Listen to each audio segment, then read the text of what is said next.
अयोध्या के द्वार पर उस दिन एक असाधारण घटना घट रही थी। स्वयं मृत्यु यमराज दहलीज पर खड़े थे नियति का संदेश लेकर। समय अपना निर्णय सुना चुका था।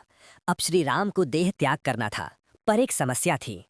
अयोध्या के द्वार पर खड़े थे हनुमान। न कोई अस्त्र न कोई सेना, फिर भी मृत्यु आगे नहीं बढ़ सकी। हनुमान ने प्रण लिया था, मेरे रहते मेरे प्रभु को कोई स्पर्श भी नहीं कर सकता। और उस क्षण भक्ति नियति से भी बड़ी हो गई। यमराज भी ठहर गए, समय रुक गया। श्री राम ये सब जानते थे। वे समझ गए अब उनका सबसे बड़ा भक्त ही सबसे बड़ा अवरोध बन चुका है। तब उन्होंने एक लीला रची। राजसभा में बैठे बैठे उनकी अंगूठी उंगली से फिसली, फर्श पर गिरी और एक अदृश्य दरार में समा गई।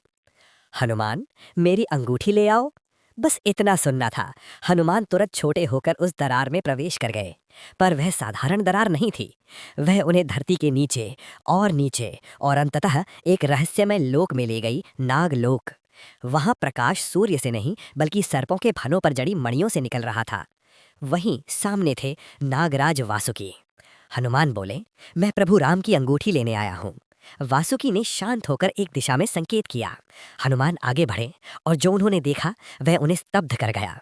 वहां एक विशाल पर्वत था, पर पत्थरों का नहीं, अंगूठियों का। हर अंगूठी पर वही चिन्ह, वही नाम, श्री राम।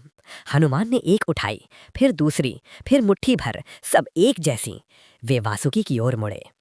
यह कैसे संभव है? वासुकी मुस्कुराए। यह संसार एक चक्र है हनुमान। हर युग में राम आते हैं और हर बार तुम भी आते हो। हर बार तुम उन्हें रोकना चाहते हो और हर बार वे तुम्हें यहाँ भेज देते हैं। हनुमान स्तब्ध थे। उन्हें लगा था उनका प्रेम अद्वितीय है, पर वह अनंत था। वे अकेले नहीं थे, वे एक अनंत कथा का एक हिस्सा थे। अब उन्हें सब समझ आ गया। अंगूठी कोई वस्तु नहीं थी, एक संदेश थी। मुझे रोकना मत हनुमान, समय को बहने दो। हनुमान ने धीरे से अंगूठी छोड़ दी। वह फिर उसी पर्वत में मिल गई। उन्होंने वासुकी को प्रणाम किया और वापस लौट पड़े। जब वे अयोध्या पहुंचे, सिंहासन खाली था। श्री राम सरयू में विलीन हो चुके थे। हनुमान चुप रहे, न क्रंदन न पुकार, बस एक गहरी समझ। वे किसी रूप को नहीं, एक क्षण को बचाने की कोशिश कर रहे थे, और क्षण हमेशा गुजर जाते हैं।